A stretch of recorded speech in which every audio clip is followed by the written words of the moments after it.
Hello friends, मैं यशराज स्वागत करता हूं आप सभी का TSE the strugglers education YouTube channel पे for your struggle with your struggle. So दोस्तों, हमने आप लोगों के लिए यूट्यूब पर एक फ्री सेशन स्टार्ट करे हैं जिसमें रेगुलर बेसिस के ऊपर आप जो भी कॉम्पिटिटिव एग्जाम की प्रिपरेशन कर रहे हैं उन सब के इंपॉर्टेंट टॉपिक्स के बारे में हम डिस्कशन करते हैं, डिटेल में आपको वीडियो प्रोवाइड करते हैं। ऑलरेडी जो है हमारे 2 सेशन स्टार्ट हो चुके हैं, करंट अफेयर्स और स्टैटिक जीके। करंट अफेयर्स और दूसरा कौन सा है, स्टैटिक जनरल नॉलेज। ये दोनों सब्जेक्ट स्टार्ट हो चुके हैं और बहुत ही जल्द आपके और भी सब्जेक्ट्स हैं जो आपके एग्ज़ाम में पूछे जाते हैं। जैसे आपका पॉलिटी हो गया, जो हमारे भारत का संविधान है उसके बारे में पढ़ना है। इसके बाद हिस्ट्री है, ज्योग्राफी है, इकोनॉमिक्स है, मैथ्स है, रीजनिंग है, इंग्लिश। ये सारे सब्जेक्ट के जो है हम क्लास बहुत जल्दी स्टार्ट करने वाले हैं। अभी के लिए जो है वो करंट अफेयर्स और स्टैटिक जीके, इन दोनों के लिए आपके लेक्चर्स ऑलरेडी वहाँ पे लाइव हैं। ऑलरेडी हमने वीडियो अपलोड करे हुए हैं, तो जो भी स्टूडेंट नहीं देखे हैं तो प्लीज़ जाके वो वीडियो देख लें। आपकी सारी एग्ज़ाम्स के लिए बहुत ही इंपॉर्टेंट है। तो चलिए, जो भी स्टूडेंट आरआरबी की प्रिपरेशन कर रहे हैं, रेलवे जिसका अभी एनटीपीसी का एग्ज़ाम चल रहा है, एनटीपीसी, इसके बाद जो है वो भी ग्रुप डी का एग्ज़ाम शुरू होगा, ये आरआरबी की प्रिपरेशन कर रहे हैं। इसके अलावा staff selection commission, banking and insurance, आपका state PSC, UPSC, police exam, defence exam, कोई भी आपके स्टेट की या सेंट्रल की एग्ज़ाम की प्रिपरेशन कर रहे हो तो उन सभी एग्ज़ाम्स के लिए ये वीडियो, ये हमारा सेशन बेहद ही महत्वपूर्ण है, क्योंकि आपकी एग्ज़ाम में डायरेक्टली जो है वो इन्हीं टॉपिक्स में से आपको क्वेश्चन पूछे जाएंगे। वो हम सभी टॉपिक्स कवर करने वाले हैं, सभी सब्जेक्ट स्टार्ट करने वाले हैं। ठीक है, तो ऐसा ही एक इंपॉर्टेंट टॉपिक के साथ आज मैं आप लोगों के समक्ष फिर से हाजिर हुआ हूँ। तो चलिए शुरू करते हैं आज का हमारा सेशन। देखिए, आज हम बात करने वाले हैं इंपॉर्टेंट डेज ऑफ फेब्रुआरी, यानी कि फेब्रुआरी के महत्वपूर्ण दिन के बारे में।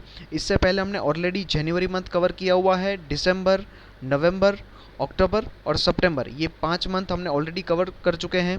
5 मंथ के जितने भी इंपॉर्टेंट डेज है उसके बारे में हमने डिस्कशन किया हुआ है। अगर आपने अब तक वीडियो नहीं देखे तो देख लीजिएगा, 5 मंथ के 5 वीडियोस जो है हमने अपलोड किए हुए हैं। आज हम जो है वो अभी लेटेस्ट में जो एक मंथ खत्म हुआ है हमारा फेब्रुआरी मंथ के इंपॉर्टेंट डेज के बारे में बात करने वाले हैं। मैंने आपको पहले भी कहा था कि ये आपका वन टाइम इन्वेस्टमेंट है।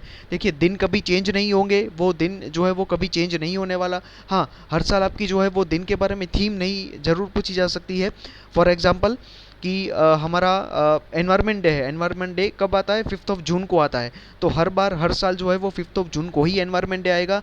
लेकिन हर बार आपको सिर्फ जो है वो थीम नहीं याद रखनी पड़ेगी। अगर कोई भी थीम डिसाइड करी जाती है तो वो आपको याद करनी पड़ेगी, बाकी डे तो जो है वो वही रहेगा। तो ये आपका आप ऐसे बोल सकते हैं कि आपका एक स्टैटिक का भी पार्ट है।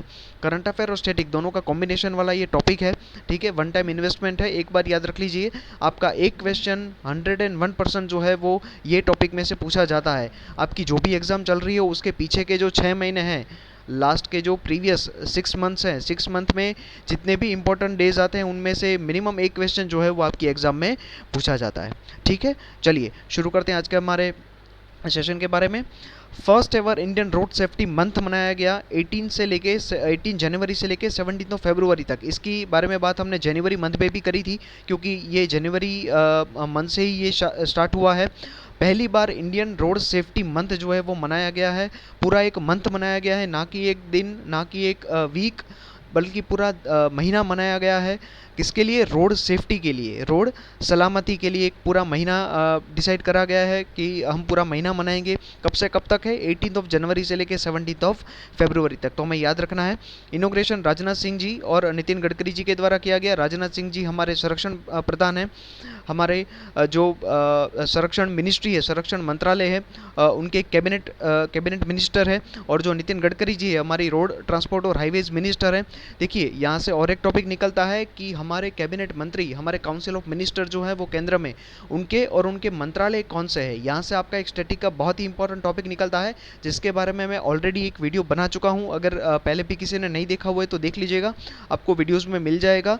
जितने भी हमारे काउंसिल ऑफ मिनिस्टर है केंद्र में, और उन सभी को एक एक मंत्रालय जो है वो अलोकेट करे गए हैं। किसी के पास 2-3 मंत्रालय भी हैं, 2-3 मंत्रालय का साथ में वो चार्ज संभाल रहे हैं, जो बहुत ही इंपॉर्टेंट है।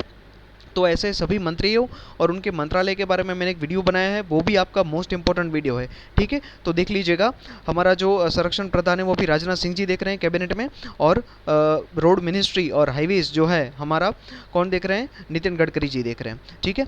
इसी मौके पे यानी कि जो first Indian road safety month बनाया गया, इसी पे एक वेबिनार का आयोजन किया गया, और जो वेबिनार की थीम क्या थी, road safety challenges in India and preparation of an action plan. देखिए यहाँ पे एक कन्फ्यूजन आपको हो सकता है, क्योंकि ये जो मैं थीम में आपको बता रहा हूँ, road safety challenges in India and preparation of an action plan, ये वेबिनार सीरीज़ की थीम है, ये पूरे मंथ की थीम नहीं है। अगर मैं पूरे मंथ की थीम की बात करूँ तो वो ये है, सड़क सुरक्षा जीवन रक्षा। देखिए यहाँ पे मेंशन किया हुआ है, सड़क सुरक्षा जीवन रक्षा, ये पूरे मंथ की थीम है इंडियन रोड सेफ्टी मंथ की। अगर आपको वेबिनार सीरीज़ का जो आयोजन हुआ था उसकी थीम पूछे तो वो ये है, road safety challenges in India and preparation for an action plan, ठीक है। तो ये याद रखिएगा। इसके अलावा कुछ डेटा यहाँ पे बताया गया है कि वर्ल्ड में सबसे ज़्यादा रोड एक्सीडेंट कौन से देश में होते हैं, तो उसमें इंडिया फर्स्ट नंबर पे है, सेकंड नंबर पे अमेरिका, और थर्ड नंबर पे है चाइना। इसके अलावा इंडिया ने अपना एक टारगेट भी रखा हुआ है कि 2025 तक जो है वो रोड एक्सीडेंट में 50% जो है उसका रिडक्शन करना है, ये हमारा टारगेट है। ये टारगेट भी आपको एग्जाम में पूछते हैं, अगर डायरेक्टली ये टॉपिक में से, ये दिन में से आपको डायरेक्टली अगर क्वेश्चन नहीं पूछा गया, वैसे तो डायरेक्टली क्वेश्चन आता है कि भाई रोड सेफ्टी मंथ कौन से दिन को मनाया गया, मतलब 18 जनवरी से लेके 17 फरवरी तक मनाया गया, डायरेक्टली आपको क्वेश्चन पूछेंगे। अगर और डीप में जाते हैं तो यहाँ से डेटा पॉइंट पे आपको क्वेश्चन पूछ सकते हैं कि इंडिया का रोड एक्सीडेंट के लिए टारगेट क्या इंडिया ने सेट करा हुआ है कि 2025 तक कितने प्रतिशत जो है वो रोड एक्सीडेंट को कम करना है। तो याद रखना है 50% तक जो है वो हमें रोड एक्सीडेंट को कम करना है, ठीक है। चलिए आगे बढ़ते हैं, शुरुआत करते हैं। 1 फरवरी की बात करने वाले हैं, तो इंडियन कोस्ट गार्ड का राइजिंग डे मनाया गया 2021 में, जो है वो 45th राइजिंग डे मनाया गया इंडियन कोस्ट गार्ड का। इंडियन कोस्ट गार्ड कौन है, जैसे हमारी नेवी है, जैसे हमारी आर्मी है, जैसे हमारा एयरफोर्स है, वैसे ही हमारा इंडियन कोस्ट गार्ड है, आईसीजी जिसको हम बोलते हैं, इंडियन कोस्ट गार्ड, भारतीय तटरक्षक। जो भी हमारा ये जो मेरीटाइम वाला जो पार्ट है, जिसकी बॉर्डर जो है वो सी से टच होती है, इस साइड जो है वो अंडमान एंड, ये वेस्टर्न साइड की मैं बात करूँ, ये ईस्टर्न साइड है और ये हमारा सदर्न साइड है। तो यहाँ पे कौन सा है, हमारा अरेबियन सी है, इस साइड जो है वो बे ऑफ बंगाल है, और नीचे जो है वो हमारा इंडियन ओशन है। तो ये जितने भी हमारे समुद्र के किनारे वाले जितने भी स्टेट है, वहाँ पे देश की रक्षा करने का काम कौन करते हैं, इंडियन कोस्ट गार्ड, ठीक है, ये हमें याद रखना है।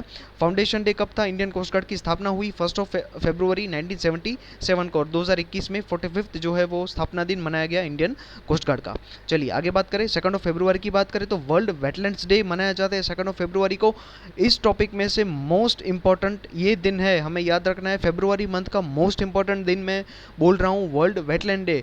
आरआरबी एनटीपीसी एग्जाम अभी जो आपका चल रहा है उसमें भी एक फेज में ये क्वेश्चन पूछा गया है कि वर्ल्ड वेटलैंड डे कौन से दिन को मनाया जाता है, तो 2 फरवरी क्यों मनाया जाता है, और वर्ल्ड वेटलैंड डे क्या होता है, इसके बारे में हम आगे डिस्कशन करने वाले हैं, ठीक है। अभी के लिए मैं आपको एक बता दूं कि एक रामसर कन्वेंशन हुआ था, जितनी भी वेटलैंड साइट है उनको कंजर्वेशन करने के लिए, उनका संरक्षण करने के लिए, उनके डेवलपमेंट के लिए एक रामसर कन्वेंशन हुआ था। रामसर एक ईरान का एक सिटी है, ईरान कंट्री है, उसका एक सिटी है रामसर, वहाँ पे ये कन्वेंशन हुआ था 2 फरवरी 1971 को। इसीलिए इसी दिन को जो है वो वर्ल्ड वेटलैंड डे के तौर पे मनाया जाता है। चलिए 4 फरवरी की बात करने वाले हैं, 3 दिन मनाए जाते हैं, कौन से हैं, फर्स्ट दिन है वो वर्ल्ड कैंसर डे है, और 2021 की थीम क्या थी, I am and I will, ठीक है, ये भी याद रखिएगा। मैंने आपको पहले ही बोला था कि हेल्थ के रिलेटेड अगर कोई दिन है, एनवायरनमेंट के रिलेटेड कोई दिन है, विमेन के रिलेटेड कोई दिन है, चिल्ड्रंस के रिलेटेड कोई दिन है, तो ये सारे दिन हमारे लिए मोस्ट इंपॉर्टेंट बन जाते हैं, ठीक है। कैंसर डे हेल्थ के रिलेटेड दिन है तो हमारे लिए इंपॉर्टेंट है। आगे बात करें, international day of human fraternity, बंधुत्व के लिए अंतर्राष्ट्रीय दिन कब मनाया जाता है, 2021 में। उसकी थीम क्या थी, a pathway to the future. तो 4 फरवरी को फ्रेटर्निटी डे मनाया जाता है और इसकी थीम क्या थी, a pathway to the future. इसके अलावा नेशनल डे ऑफ श्रीलंका ने अपना इंडिपेंडेंस डे भी मनाता है 4 फरवरी को। श्रीलंका को जो है वो ब्रिटिशर से आज़ादी मिली थी, इंडिपेंडेंस मिली थी, हमारे इंडिया के जैसा ही बिल्कुल, और 4 फरवरी 1948 को उनको जो है वो ब्रिटिशर से इंडिपेंडेंस मिली थी, इसीलिए 4 फरवरी को श्रीलंका अपना इंडिपेंडेंस डे मनाता है। चलिए 6 फरवरी की बात करें तो international day of zero tolerance for female genital mutilation, ये दिन मनाया जाता है। 2021 की थीम क्या थी, no time for global inaction, unite fund and act to end FGMC, यानी कि फीमेल जेनिटल म्यूटिलेशन, ठीक है। चलिए आगे बढ़ते हैं। इंडियन कोस्ट गार्ड के बारे में बात करने वाले हैं। इसका फॉर्मेशन कब हुआ था? 1 फरवरी 1977 को इसका फॉर्मेशन हुआ। न्यू दिल्ली में भी हेडक्वार्टर है। डायरेक्टर जनरल कृष्णस्वामी नटराजन जी है। और मोटो हमें खास याद रखना है, वयम रक्षामः। वयम रक्षामः यानी कि वी प्रोटेक्ट इसका मोटो है। इंडियन कोस्ट गार्ड यानी भारतीय तटरक्षक। ठीक है, चलिए इसके अलावा फिनेंशियल लिटरेसी वीक मनाया गया RBI reserve bank of India के द्वारा 8 फरवरी से लेकर 12 फरवरी तक। बैंकिंग की एग्जाम के लिए मोस्ट इंपॉर्टेंट क्वेश्चन है फरवरी मंथ के लिए। बैंकिंग के एग्जाम में आए दिन पूछा जाता है क्वेश्चन कि फिनेंशियल लिटरेसी वीक किसके द्वारा मनाया जाता है। सबसे पहला क्वेश्चन आरबीआई के द्वारा। सेकंड क्वेश्चन कब मनाया गया? 2021 में, तो 8 फरवरी से लेके 12 फरवरी तक। थर्ड क्वेश्चन थीम क्या थी 2021 की? तो credit discipline and credit from formal institution. ठीक है, 2016 से इस दिन की शुरुआत हुई है। आरबीआई के बारे में बात करें तो 1 अप्रैल 1935 में इसका फॉर्मेशन हुआ। आरबीआई जो एक्ट था, आरबीआई एक्ट 1934, आरबीआई का जो एक्ट था 1934, उसका इनेक्टमेंट हुआ 1 अप्रैल 1935 से।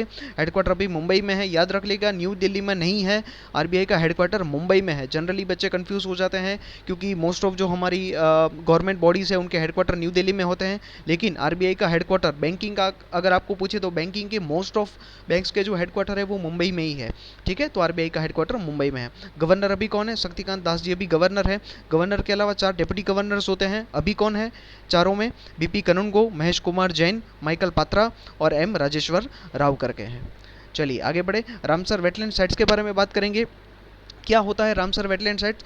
तो the land which is covered by A water. देखिए मैं आपको इमेज से पहले समझाने की कोशिश करता हूँ, ठीक है, यहाँ से आपको बेटर आइडिया आएगा। देखिए ये ऐसी एक जगह है जहाँ पे ऑलमोस्ट जो है वो पानी भरा रहता है। ठीक है, जो पूरे साल में यहाँ पे पानी भरा रहता है मोस्ट ऑफ दिन, और इसीलिए यहाँ पे जो है वो यहाँ पे आप देख सकते हैं कि ये पेड़ भी ज़्यादा यहाँ पे रहते हैं, उगे हुए रहते हैं।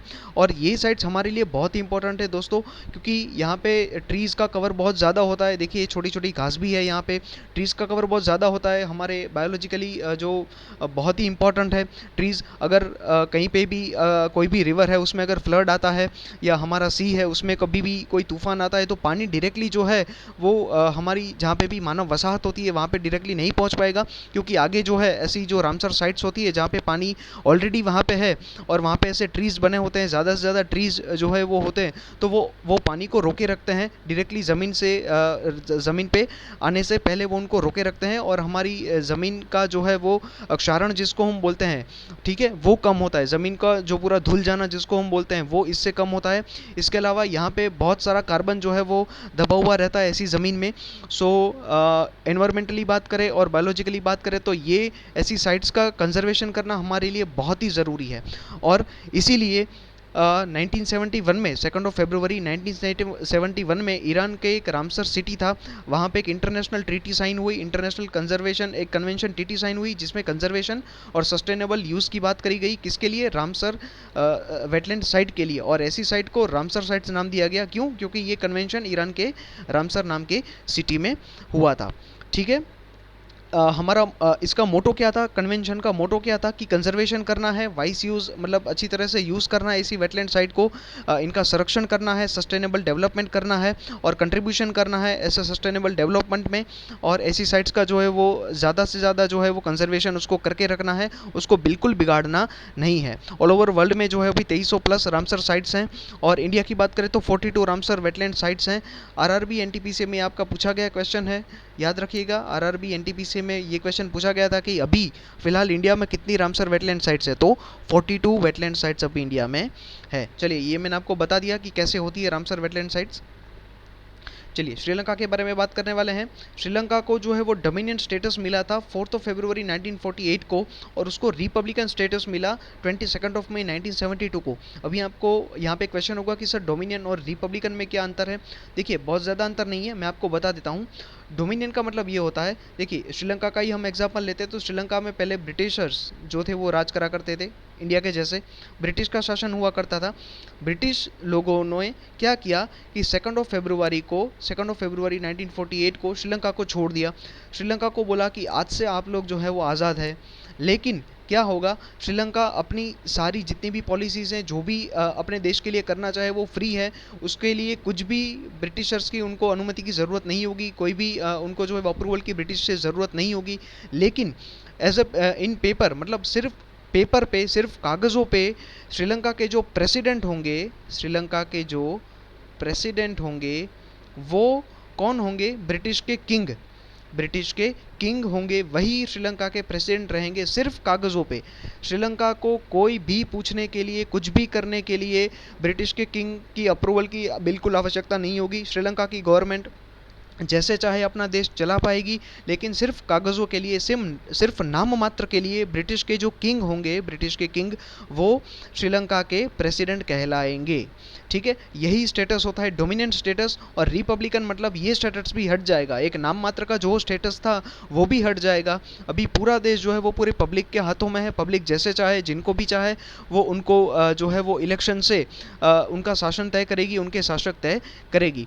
तो डोमिनेंट स्टेटस का मतलब मैंने आपको बताया कि सिर्फ नाम मात्र के लिए ब्रिटिश के किंग जो है वो श्रीलंका के प्रेसिडेंट होंगे, और उसके बाद जब रिपब्लिकन बना श्रीलंका तो ये नाम मात्र का स्टेटस भी हट गया। मतलब अब श्रीलंका खुद के प्रेसिडेंट जो है वो नॉमिनेट कर सकता है। ठीक है, तो ये मतलब था डोमिनियन और रिपब्लिकन का। श्रीलंका 4 फरवरी 1948 को डोमिनियन हो चुका था और 22 मई 1972 को रिपब्लिकन हो चुका था। श्रीलंका का अभी का जो कॉन्स्टिट्यूशन है, जो संविधान है, वो 7 सितंबर 1978 को बना, तभी मतलब अमल में आया। कैपिटल की बात करें तो 2 कैपिटल है, याद रखना है, मोस्ट इंपॉर्टेंट है। जयवर्धनापुर कोटे जो अभी लेटेस्ट कैपिटल है उसको लेजिस्लेटिव यानी संसदीय पाटनगर कैपिटल बनाया गया है। और पहले जो कोलंबो था उसको अभी भी एग्जीक्यूटिव कारोबारी यानी कि कारोबारी, और जुडिशियल यानी कि न्यायतंत्रिक जो कैपिटल है वो कोलंबो को अभी भी रखा गया है। तो 2 कैपिटल याद रखने हैं, और कौन कौन सी जो है वो फील्ड के लिए वो कैपिटल है वो भी याद रखना है। लेजिस्लेटिव है वो जयवर्धनापुर कोटे है, और एग्जीक्यूटिव और जुडिशियल के लिए कोलंबो है। चलिए आगे बढ़े। करेंसी की बात करें, श्रीलंकन रुपी करेंसी है। प्रेसिडेंट गोटबाया राजपक्षा है और प्राइम मिनिस्टर महिंदा राजपक्षा है। दोनों भाई भाई हैं, दोनों भाई पूरा देश चला रहे हैं। एक प्रेसिडेंट है तो एक प्रधानमंत्री है, प्राइम मिनिस्टर है। ऑफिशियल लैंग्वेज सिंहाला और तमिल दोनों ऑफिशियल लैंग्वेज है। देखिए श्रीलंका का हम अगर फिजिकल मैप देख लेते हैं, कहाँ पे है ये, हमारा तमिलनाडु, यहाँ पे तमिलनाडु, तमिलनाडु से यहाँ पे आगे जाएंगे तो क्या आएगा, रामेश्वरम आएगा। रामेश्वरम से आगे जाएंगे तो ये पंबन ब्रिज आएगा, जो रेलवे का सबसे लॉन्गेस्ट ब्रिज है, पंबन ब्रिज। ठीक है, वहाँ पे वो आएगा। और यहाँ पे उससे आगे हम नीचे जाएंगे तो ये क्या आएगा, श्रीलंका यहाँ पे आएगा। यहाँ पे देखिए उसकी कोलंबो उसकी कैपिटल है, और बिल्कुल वहीं पे नज़दीक में ही जो दूसरी कैपिटल जयवर्धनापुर कोटे भी है। ठीक है, चलिए आगे बढ़ते हैं। 8 फरवरी के बारे में बात करेंगे तो बर्थ एनिवर्सरी है किनकी, डॉक्टर जाकिर हुसैन की, जो हमारे इंडिया के जो 3rd प्रेसिडेंट हुआ करते थे, डॉक्टर जाकिर हुसैन। इनका जन्म 8 जनवरी 1897 को हुआ। जामिया मिलिया इस्लामी यूनिवर्सिटी के को फाउंडर भी रहे। फर्स्ट मुस्लिम प्रेसिडेंट थे इंडिया के डॉक्टर जाकिर हुसैन साहब, और दूसरे कौन थे, फ़खरुद्दीन अली अहमद। दूसरे मुस्लिम प्रेसिडेंट कौन थे, फ़खरुद्दीन अली अहमद, और फर्स्ट मुस्लिम प्रेसिडेंट थे जाकिर हुसैन साहब। इसके अलावा first president to die in office, मतलब जब वो पदभार संभाल रहे थे, प्रेसिडेंट थे, तभी ऑफिस में उनकी मृत्यु हो गई, ऐसे पहले प्रेसिडेंट थे डॉक्टर जाकिर हुसैन साहब। ठीक है, तो ये बात याद रखनी है, 3rd वाला पॉइंट मोस्ट इंपॉर्टेंट है। ठीक है, बहुत बार एग्जाम में पूछा गया है कि भारत के पहले मुस्लिम राष्ट्रपति कौन थे, या तो भारत के ऐसे पहले राष्ट्रपति जिनकी जो है जिनका निधन वो अपने पदभार के समय पे ही हो गया। तो आपके दोनों ही क्वेश्चन में आपका आंसर क्या होगा, डॉक्टर जाकिर हुसैन होगा। चलिए 9 फरवरी की बात करें तो सेफर इंटरनेट डे मनाया गया। OLX ने एक रिपोर्ट पब्लिश करी है कि internet usage of Indians increased by 50%, यानी इंडिया में इंटरनेट यूज़ करने वालों की तादाद जो है वो 50% बढ़ गई है, और लॉकडाउन में तो बिल्कुल बढ़ी ही होगी। ठीक है, इंक्रीज़ हुआ है साइबर फ्रॉड्स में भी, साइबर फ्रॉड्स 61% साइबर फ्रॉड्स बढ़ गए हैं। इंटरनेट का यूज़ बढ़ा है तो साइबर फ्रॉड्स भी बढ़ेंगे, ऑब्वियस ही बात है। चलिए 10 फरवरी की बात करें तो वर्ल्ड पल्सेस डे मनाया गया। UNFAO यानी कि United Nations Food and Agriculture Organization जो है उसके द्वारा ये दिन मनाया जाता है। 2021 की थीम क्या थी, nutritious seeds for a sustainable future.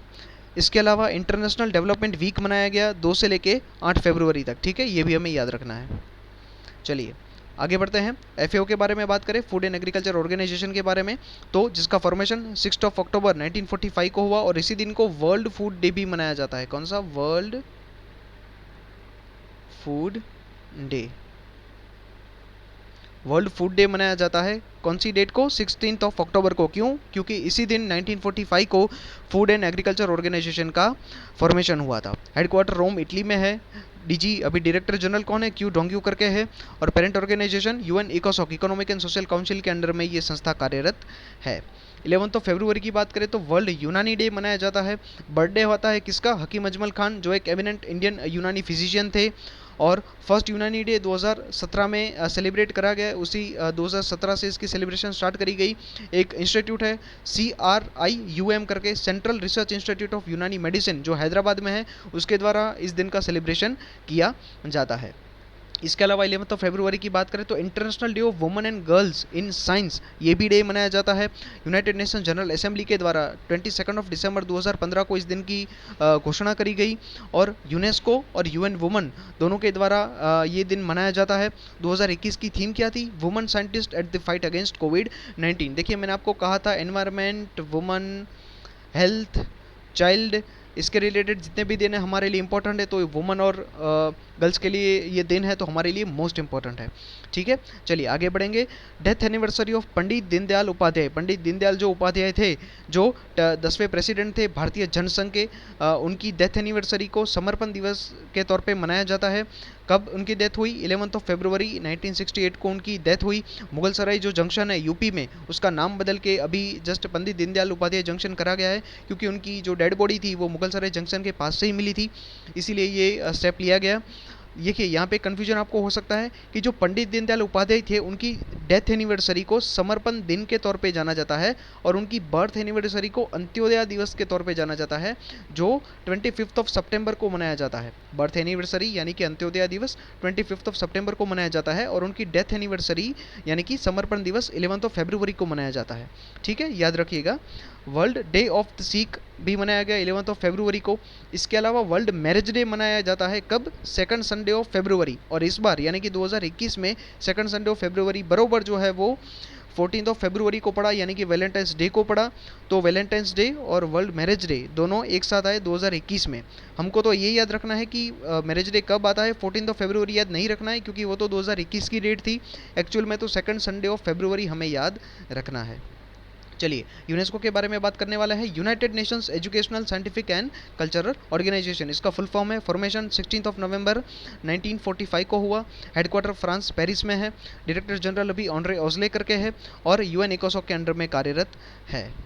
12 फरवरी की बात करने वाले हैं तो डार्विन डे मनाया जाता है। बर्थ एनिवर्सरी है किसकी, चार्ल्स डार्विन की, जिनका जन्म 1809 में हुआ था। चार्ल्स डार्विन, जो हम आनुवंशिकता और उत्क्रांति, ये एक सब्जेक्ट हम साइंस एंड टेक्नोलॉजी में, हमारे बायोलॉजी में पढ़ते हैं। बायोलॉजी में ये क्या होता है, इवोल्यूशन थियरी जिसको हम बोलते हैं। इवोल्यूशन क्या है, देखिए हमने पहले से मतलब हमें साइंस में पढ़ाया जाता है कि हम जो भी इंसान है, हमारा ये रूप है, हमारे 2 हाथ हैं, 2 पैर है, 2 कान है, 2 आँख है, हम एकदम सीधे चल सकते हैं। तो ये जो अभी हमारा रूप है, ये जो अभी हमारा एक टाइप है, वो पहले ऐसा नहीं हुआ करता था। हम पहले क्या थे, पहले हम बंदर थे, ठीक है, मंकी। पहले हम मंकी की एक प्रजाति हुआ करते थे, उसी में से जो है वो हमारा एवोल्यूशन हो के अभी जो है वो हम इंसान बने हैं। अभी मंकी का हम पता है कि वो एकदम सीधे नहीं चल सकते, वो भी थोड़े पीछे से उनका एक वर्टिब्रा होता है, वो थोड़ा मुड़ा हुआ होता है, ठीक है। उनके जो हाथ के जो पंजे होते हैं वो भी थोड़े बड़े बड़े होते हैं, ठीक है। तो पहले हम मंकी ही थे। होमोसेपियंस जो भी हम हमारे मानव का जो साइंटिफिक नेम है होमोसेपियंस, तो पहले हम मंकी हुआ करते थे, और उसी में से एवोल्यूट हो के बहुत लाखों सालों बाद जो है हमारा एवोल्यूशन हुआ, और चेंजेस हुए हमारी बॉडी में, हमारे स्ट्रक्चर में, और तभी जाके अभी जो है हम इंसान वाला रूप जो है वो हमारा है, ठीक है। 2 हाथ 2 पैर वो रूप हमारा है। तो ये जो पूरी एक एवोल्यूशन की थियरी है वो चार्ल्स डार्विन के द्वारा दी गई, कैसे एवोल्यूशन होता है, कैसे उसमें चेंजेस आते हैं, उसके ऊपर उन्होंने एक बुक लिखी on the origin of species, जो 1859 में उनके द्वारा ये बुक लिखी गई। और 2015 में ये बुक को most influential academic book in the history का अवार्ड भी मिला, ठीक है। तो ये सारी चीज़ें हमें याद रखनी है। मैंने आपको बता दिया कि डार्विन किस चीज़ के लिए जो है वो उन्होंने पूरा अपना संशोधन किया था। इसके अलावा 12 फरवरी को बर्थ एनिवर्सरी मनाई जाती है स्वामी दयानंद सरस्वती जी की, जिनका बर्थ 12 फरवरी 1824 में हुआ था। उन्होंने आर्य समाज की स्थापना करी थी 7 अप्रैल 1875 को मुंबई में। कहाँ पे, मुंबई में उन्होंने आर्य समाज की स्थापना करी थी। इनके बारे में हम देखने वाले आगे डिटेल में। इसके अलावा उन्होंने कुछ बुक्स लिखी, सत्यार्थ प्रकाश है, संस्कार विधि है, ऋग्वेद भाष्यम है, ये सारी बुक्स इनके द्वारा लिखी गई। नेशनल प्रोडक्टिविटी डे भी 12 फरवरी को पड़ता है।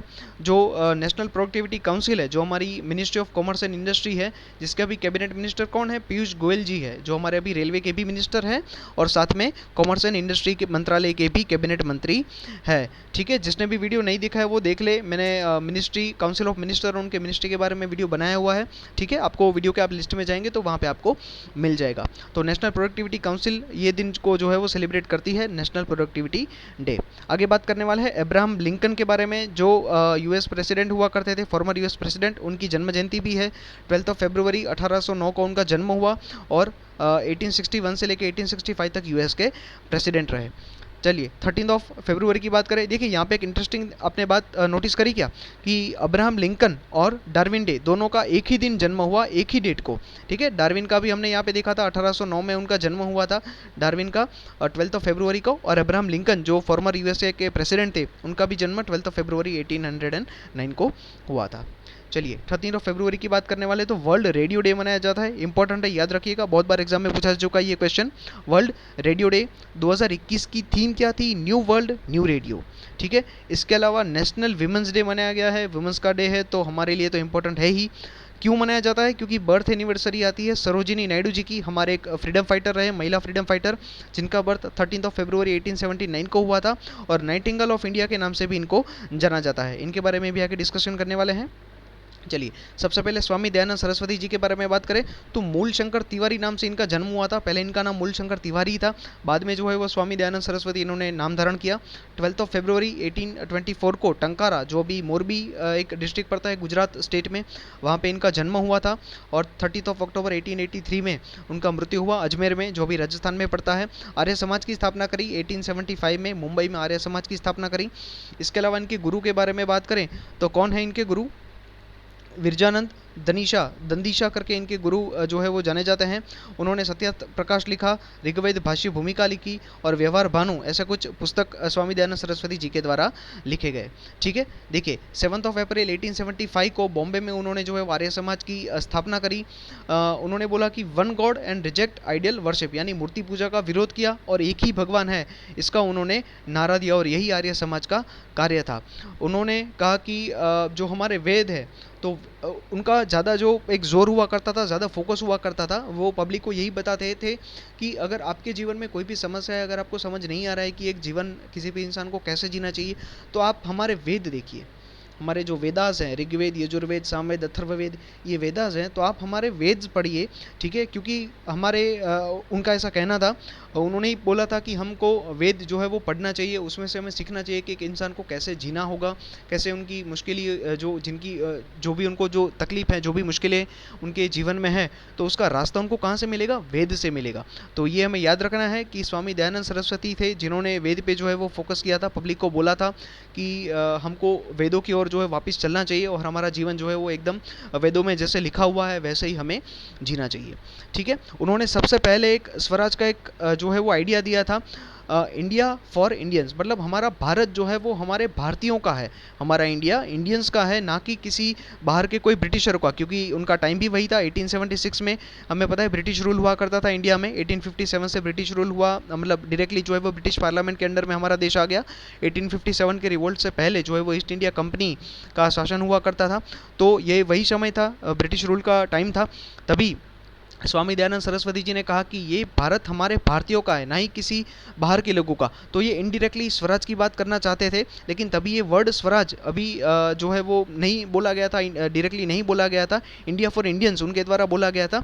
और आगे जाके जो लोकमान्य तिलक साहब थे हमारे, लाल बाल पाल, जो तीन ये जिनको हम त्रिपुटी बोलते हैं, तीन, लोकमान्य तिलक, बाल गंगाधर, जो लाल बाल पाल यानी कि लाला लजपत राय, बाल गंगाधर तिलक और बिपिन चंद्र पाल, तो उनमें से एक जो थे वो लोकमान्य तिलक, उन्होंने ये स्वराज वर्ड को जो है वो प्रसिद्ध किया और इसका नारा लगाया। तो सबसे पहले आइडिया किसके द्वारा दिया गया था, स्वामी दयानंद सरस्वती जी के द्वारा दिया गया था, इंडिया फॉर इंडियंस।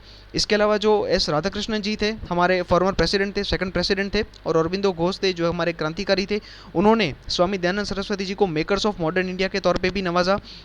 इसके अलावा उन्होंने जो प्रीस्ट की जो पोजीशन है उसको भी हिंदुइज्म में उसके अगेंस्ट में भी उन्होंने जो है वो कुछ आंदोलन चलाए, कुछ जो है वो इनिशिएटिव चलाए। इसके अलावा गर्ल्स के एजुकेशन के लिए उन्होंने कार्य किया, और सभी कास्ट, जितने भी कास्ट है तो सभी कास्ट के लड़कों के लिए, उनके लड़कों लड़कियों के लिए एजुकेशन के लिए भी उन्होंने कार्य किया, और सभी को फ्री में बुक्स, फ्री में क्लोथिंग, फ्री में लॉजिंग और फूड, सभी उनके जो ये आर्य समाज की उन्होंने स्थापना करी थी, वैसे ही उन्होंने वैदिक स्कूल्स की भी स्थापना करी। तो इन वैदिक स्कूल में फ्री बुक्स बांटी गई बच्चों को, फ्री क्लोथिंग, फ्री लॉजिंग और फ्री फूड का भी उन्होंने जो है वो कार्य किया। इसके अलावा जितने भी वीडियोस के लिए है उतने उनके लिए भी उन्होंने कार्य किया। उसके अलावा और भी सोशल वर्क्स के लिए कार्य किया, जैसे नेचुरल और मैन मेड जितने भी कैलेमिटीज़ होती हैं तो उनमें भी लोगों की मदद करी, सेवाएं करी। उनके द्वारा कुछ बुक लिखी गई। कौन कौन सी?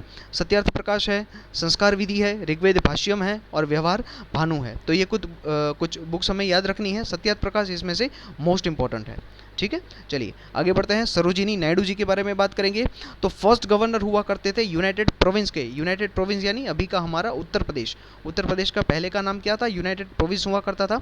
1947 से लेकर 1949 तक जो है वो यूपी के यानी कि यूनाइटेड प्रोविंस के गवर्नर हुआ करते थे, और फर्स्ट गवर्नर थे यूपी के। उनका जन्म जो है वो सरोजिनी चट्टोपाध्याय नाम से 13 फरवरी 1879 को हैदराबाद में हुआ था, और 2 मार्च 1949 को लखनऊ में उनकी मृत्यु हुई थी। ठीक है, 1917 में उन्होंने वुमेंस इंडियन एसोसिएशन यानी WIA नामक एक संस्था की स्थापना करी थी। इसके अलावा 1925 में जो INC इंडियन नेशनल कांग्रेस का कानपुर सेशन जो था इंडियन नेशनल कांग्रेस का, उसकी वो फर्स्ट इंडियन वुमन प्रेसिडेंट बनी। देखिए आपके RRB NTPC में अभी दो टाइप के क्वेश्चन पूछे गए। अगर आपको पूछते हैं कि INC के फर्स्ट वुमन प्रेसिडेंट, और दूसरा क्वेश्चन होता है INC के फर्स्ट इंडियन वुमन प्रेसिडेंट, दो टाइप के सवाल यहाँ पे पूछे जाते हैं। अगर फर्स्ट पूछे कि फर्स्ट वुमन प्रेसिडेंट, सिर्फ इतना ही आपको पूछे, इंडियन शब्द उसमें ना आए कि फर्स्ट वुमन प्रेसिडेंट कौन थी, तो वो कौन आएगा? Annie Besant. ए बी लिख देता हूँ शॉर्ट फॉर्म में मैं यहाँ पे, आपको याद रह जाएगा। ए बी याद रखना है। फर्स्ट वुमन प्रेसिडेंट कौन थी? एनी बेसेंट थी। और अगर फर्स्ट इंडियन वुमन, फर्स्ट भारतीय महिला प्रेसिडेंट अध्यक्ष कौन बनी? वो थी सरोजिनी नायडू। ठीक है, तो ये कन्फ्यूजन ना हो, याद रखिएगा। तो 1925 का जो कानपुर सेशन था वहाँ पे वो फर्स्ट इंडियन वुमन प्रेसिडेंट बनी INC की। इसके अलावा 1930 में जो सॉल्ट सत्याग्रह हुआ था, दांडी मार्च वो हुआ था, गांधी जी ने करी थी साबरमती आश्रम अहमदाबाद से। अभी उसका वहाँ पे एक सेलिब्रेशन भी स्टार्ट हुआ है। ठीक है, तो उसमें जो सॉल्ट सत्याग्रह हुआ था उसमें भी उन्होंने पार्टिसिपेट करा था। 1929 में साउथ अफ्रीका में एक ईस्ट अफ्रीकन इंडियन कांग्रेस थी, उनकी भी वो अध्यक्ष रही थी वहाँ पे, और ब्रिटिश गवर्नमेंट ने उनको केसरे हिंद से भी सम्मानित किया था। क्यों? क्योंकि जब इंडिया में प्लेग का जो कंडीशन था, प्लेग एपिडेमिक का जो कंडीशन था, उस टाइम पे उन्होंने लोगों की बहुत सेवाएं करी थी, बहुत मदद करी थी, इसीलिए ब्रिटिश गवर्नमेंट ने उनको केसरे हिंद से भी सम्मानित किया था। उनको दो नाम से जाना जाता है। पहला नाम क्या है? महात्मा गांधी जी के मिकी माउस के नाम से भी जाना जाता है, और दूसरा नाम है उनका नाइटिंगेल ऑफ इंडिया। तो ये दो नाम से उनको जाना जाता है, याद रखना है। देखिए नाइटिंगेल ऑफ इंडिया तो शायद आपको पता होगा, लेकिन ये पॉइंट आपके लिए नया होगा कि आपको पूछ सकते हैं, अगर एग्जाम में ऐसा क्वेश्चन आ गया तो बच्चों के पानी छूट जाएंगे कि भाई महात्मा गांधी जी के मिकी माउस से नाम, महात्मा गांधी जी के मिकी माउस से किसको जाना जाता है? तो सरोजिनी नायडू।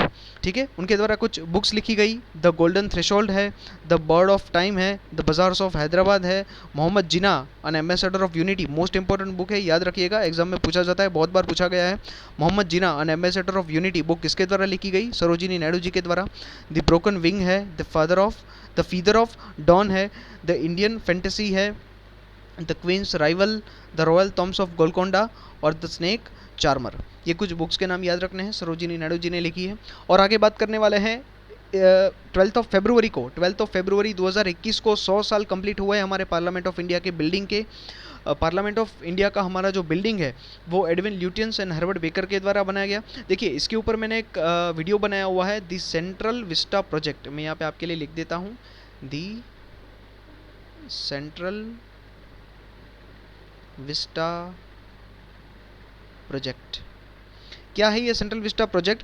हमारा जो पार्लियामेंट बिल्डिंग है और उसके आसपास का जो एरिया है, यानी कि जो न्यू दिल्ली में इंडिया गेट से लेके राष्ट्रपति भवन तक का पूरा एक जो रास्ता है जिसको हम राजपथ कहते हैं, और राजपथ के आसपास हमारे जितनी भी सेंट्रल गवर्नमेंट की बिल्डिंग्स है, बहुत सी मिनिस्ट्रियाँ हैं, हमारे म्यूजियम्स भी हैं, इसमें हमारे पार्लियामेंट का बिल्डिंग भी है, पीएमओ ऑफिस है, ये सब मिला के जितनी भी हमारी सेंट्रल गवर्नमेंट की बिल्डिंग्स हैं, ये पूरे एरिया को जो है वो सेंट्रल विस्टा कहा जाता है। और ये पूरे सेंट्रल विस्टा एरिया को रीडेवलपमेंट करने की बात करी जाती है, किसमें? सेंट्रल विस्टा प्रोजेक्ट में। सेंट्रल विस्टा प्रोजेक्ट जो है वो एनडीए गवर्नमेंट के द्वारा 2000 जो है वो 19 में ही प्रपोज करा गया कि भाई जो ये हमारा सेंट्रल विस्टा वाला पूरा जो एरिया है, हमारा पार्लियामेंट का बिल्डिंग है और भी जो सेंट्रल गवर्नमेंट के बिल्डिंग है, उन सभी का हम रीडेवलपमेंट करेंगे। और ये पूरा प्रोजेक्ट जो है वो इसका फॉर्मेशन मतलब एनडीए गवर्नमेंट के द्वारा स्टार्ट करा गया था।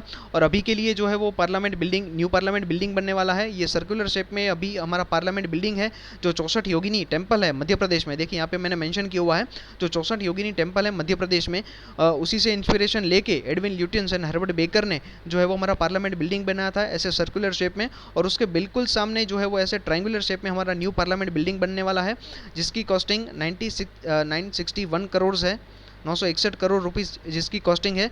और पूरे सेंट्रल विस्टा प्रोजेक्ट की कॉस्टिंग जो है वो 20,000 करोड़ प्लस तक की उसकी कॉस्टिंग है। जो ये अभी हमारा पार्लियामेंट बिल्डिंग है, इसकी आधारशिला भी रखी गई नरेंद्र मोदी जी के द्वारा दिसंबर मंथ में, दिसंबर 2020 में। और मतलब दिसंबर जनवरी का ही मंथ था, दिसंबर जनवरी 2020-21 में इसकी आधारशिला रखी गई पीएम मोदी जी के द्वारा। और इसका कंस्ट्रक्शन कौन कर रहा है न्यू पार्लियामेंट बिल्डिंग का? टाटा प्रोजेक्ट्स। टाटा प्रोजेक्ट्स को ये कॉन्ट्रैक्ट मिला हुआ है और इसकी डिज़ाइनिंग पूरी जो है वो एचसीपी डिज़ाइन करके एक फर्म है, अहमदाबाद बेस्ड फर्म है, वो उसकी पूरी डिज़ाइन करेगी और टाटा प्रोजेक्ट जो है उसका कंस्ट्रक्शन करेगा। तो ये सारी चीज़ें भी याद रखनी है, करंट अफेयर से बहुत ही इंपॉर्टेंट चीज़ें हैं। Edwin Lutyens and Herbert baker के द्वारा पार्लियामेंट ऑफ बिल्डिंग बनाया गया है, ये हमने बात करी। 64 योगिनी टेम्पल से उसकी डिज़ाइन की इंस्पिरेशन ली गई है। और फाउंडेशन स्टोन जो है वो 12 फरवरी 1921 को ड्यूक ऑफ कनौज जो है वो, जिसको प्रिंस आर्थर के नाम से भी जाना जाता है, इनके द्वारा इसकी आधारशिला रखी गई थी, फाउंडेशन स्टोन रखा गया था। और उसके 6 साल बाद पूरा बिल्डिंग रेडी हो गया था। और 1927 में जब वाइसरॉय इंडिया के लॉर्ड इरविन हुआ करते थे, उन्होंने जो है पार्लियामेंट बिल्डिंग का इनॉग्रेशन किया था। तो इस बार 2021 में 100 साल पूरे हुए हैं हमारे पार्लियामेंट बिल्डिंग को, ये बात हमें याद रखनी है। 16 फरवरी की बात करने वाले हैं तो दिल्ली पुलिस का फाउंडेशन डे मनाया गया 2021 में, अभी 74th जो है वो फाउंडेशन डे मनाया गया। 16 फरवरी 1948 को फॉर्मेशन हुआ था दिल्ली पुलिस का। ठीक है, आगे बात करेंगे दिल्ली पुलिस के बारे में। 18 फरवरी की बात करें तो बर्थ एनिवर्सरी है रामकृष्ण परमहंस जी की, जो हमारे स्वामी विवेकानंद जी के गुरु हुआ करते थे। और स्वामी विवेकानंद जी ने 1897 में रामकृष्ण मिशन की स्थापना करी थी उनके गुरु जी के नाम पे। रामकृष्ण परमहंस जी का बर्थ जो है वो 18 फरवरी 1836 में गंगाधर चट्टोपाध्याय नाम से बंगाल में, वेस्ट बंगाल अभी जो हमारा है वहीं पे उनका जन्म हुआ था। इनके बारे में भी आगे देखने वाले हैं। 19 फरवरी की बात करें तो 6th soil health card day मनाया गया, छठा जो है वो सॉइल हेल्थ कार्ड डे मनाया गया। क्यों? क्योंकि 19 फरवरी 2015 को सॉइल हेल्थ कार्ड ये इनिशिएटिव लॉन्च करा गया था हमारी सेंट्रल गवर्नमेंट के द्वारा। देखिए सॉइल हेल्थ कार्ड क्या होता है, अगर आप वर्ड को यहाँ पे देखें तो सॉइल यानी कि हमारी ज़मीन, और हेल्थ कार्ड यानी कि हमारी जो भी स्टेट है हमारी हेल्थ, उसके रिलेटेड कार्ड। अभी आपको अभी हम डॉक्टर के पास जाएंगे और हमारे हेल्थ का चेकअप करवाएंगे तो डॉक्टर क्या बोलेंगे, हमारे अगर रिपोर्ट करवाएंगे हम तो डॉक्टर बोलेंगे कि भाई आपको ये है, आपको ये है, अगर आपका बीपी हाई है, आपका डायबिटीज़ लो है, कम है, तो एक पूरा एक हमारा रिपोर्ट कार्ड निकलता है ना, हेल्थ का पूरा रिपोर्ट कार्ड निकलेगा किसी भी इंसान का कि उनको ये प्रॉब्लम है, उनको ये दवाई लेनी चाहिए, ये जो है उनको प्रिकॉशन लेने चाहिए, खाने में इतनी चीज़ों का ध्यान रखना है, ये खाना है नहीं खाना है। तो ये सब डिसाइड कैसे होगा? हाँ, जब हमारे रिपोर्ट होंगे और रिपोर्ट के ऊपर से जो है वो डॉक्टर हमें सजेशन करेंगे। तो ऐसा ही एक रिपोर्ट, ऐसा ही एक एनालिसिस किया जाएगा जितनी भी हमारी ज़मीन है, जितने भी हमारे किसान है, किसान की ज़मीन का एक रिपोर्ट निकाला जाएगा। और ये रिपोर्ट को क्या कहते हैं? सॉइल हेल्थ कार्ड कहते हैं। उसके हिसाब से एक रिपोर्ट निकालने के बाद उनको बताया जाएगा कि भाई आपकी ज़मीन की हालत कैसी है, आपको कैसे केमिकल यूज़ करने हैं, क्या केमिकल नहीं यूज़ करने हैं, अगर बहुत हालत ख़राब है तो आपको बिल्कुल ऑर्गेनिक जो है वो फार्मिंग करनी है, केमिकल यूज़ नहीं करने हैं, ये अगर पेस्टिसाइड यूज करेंगे तो आपको फ़ायदा होगा, इतना पानी यूज़ करेंगे तो आपके लिए बेहतर होगा, कैसे आपकी ज़मीन बहुत ज़्यादा उपजाऊ बनेगी, कैसे उसकी प्रोडक्टिविटी बढ़ेगी। तो ऐसे पूरा एक सॉइल हेल्थ कार्ड इश्यू करा जाता है किसान को उनकी ज़मीन के लिए, और उसके हिसाब से उनको सजेशन दिया जाता है। तो ये एक इनिशिएटिव लॉन्च करा गया था 19 फरवरी 2015 को। तो इस बार जो है वो 2021 में 6th जो है वो सॉइल हेल्थ कार्ड डे मनाया गया। 2020 की बात करेंगे तो world day of social justice मनाया गया है। 2009 से इसका सेलिब्रेशन स्टार्ट हुआ था। 2021 की थीम क्या है? A call for a social justice in digital economy. ठीक है, याद रखना है, सोशल इश्यू है इसलिए इम्पोर्टेंट डे है। इसके अलावा 10th वर्ल्ड पेंगोलिन डे भी मनाया गया 20 फरवरी को। एक्चुअल में ये दिन जो है वो pangolin day 3rd Saturday of February को मनाया जाता है, यानी फरवरी के तीसरे जो शनिवार को मनाया जाता है। और ये 2021 में 20 फरवरी को पड़ा था, इसीलिए 20 फरवरी को 2021 में वर्ल्ड पेंगोलिन डे मनाया गया। हमें तो ये 3rd सैटरडे ऑफ फरवरी याद रखना है। तीसरी बात करें तो मिजोरम और अरुणाचल प्रदेश दोनों का स्टेट फॉर्मेशन डे मनाया जाता है 20 फरवरी 1987 को। दोनों स्टेट का फॉर्मेशन हुआ था, मिजोरम और अरुणाचल प्रदेश को। इन दोनों स्टेट के बारे में बात करेंगे, उनकी स्टेटिक जो टॉपिक है उनके बारे में थोड़ा डिस्कशन करेंगे। चलिए, सबसे पहले दिल्ली की बात करेंगे तो शांति, सेवा और न्याय उसका मोटो है दिल्ली पुलिस का। 16 फरवरी 1948 को फॉर्मेशन हुआ था। हेडक्वार्टर ऑब्वियस सी बात है न्यू दिल्ली में ही है। कमिश्नर अभी एस.एन. श्रीवास्तव है और मिनिस्ट्री ऑफ होम अफेयर्स के अंडर में कार्यरत है। शांति, सेवा और न्याय, peace, justice and service. Ramakrishna Paramhansa ji के बारे में बात करेंगे तो गंगाधर चट्टोपाध्याय के नाम से 18 फरवरी 1836 में उनका बर्थ हुआ था। याद रखिएगा, यहाँ पे करेक्शन होगा, 18 फरवरी होगा, ना कि 17 फरवरी। ठीक है, 18 फरवरी 1836। बंगाल प्रेसिडेंसी तब हुआ करती थी, जो अभी का हमारा वेस्ट बंगाल है। कमारपुकुर करके गांव था, वहाँ पे उनका जन्म हुआ। 16 अगस्त 1886 को उनकी डेथ हुई बंगाल में ही। इसके अलावा उनकी गुरुजी के बारे में बात करने वाले हैं तो रामकृष्ण के जो गुरुजी थे, रामकृष्ण परमहंस जी के जो गुरुजी थे वो कौन कौन से थे? तोतापुरी करके थे, भैरवी और ब्रह्मानी, ये तीनों उनके गुरु के नाम से जाने जाते हैं। ठीक है, उनके गुरु हुआ करते थे, तीनों उनके गुरु हुआ करते थे। उनके लाइफ के डिफरेंट फेजेस में जो है वो उनके गुरु थे रामकृष्ण परमहंस जी के। तो तीनों नाम याद रखने हैं, तोतापुरी, भैरवी और ब्रह्मानी। चलिए आगे बढ़ेंगे, मिजोरम की बात करने वाले हैं। मिजोरम का नाम क्या है, क्या नाम से उसको जानते हैं? Song bird of the east. याद रखिएगा, ऐसे क्वेश्चन भी आपके एग्जाम में अभी पूछे जाने लगे हैं, लेवल थोड़ा टफ आने लगा है इसीलिए। तो song bird of the east कौन से स्टेट को जाना जाता है? तो मिजोरम की बात करेंगे। मिजोरम को जाना जाता है song bird of the east, जिसका फॉर्मेशन सबसे पहले वो यूनियन टेरिटरी बना 21 जनवरी 1972 को, और इसके बाद 20 फरवरी 1987 को कंप्लीट स्टेट का उसको जो है वो स्टेटस मिला। आइजॉल कैपिटल है, चीफ मिनिस्टर जोरंगथम है, पी.एच. श्रीधरन पिल्लाई अभी गवर्नर है। 11 डिस्ट्रिक्ट हैं, 1 लोकसभा सीट, 1 राज्यसभा सीट, 40 विधानसभा की सीटें हैं। रेड वंडा करके वहाँ पे, रेड वंडा करके स्टेट फ्लावर है। स्टेट का ट्री कौन सा है? इंडियन रोज चेस्टनट करके है।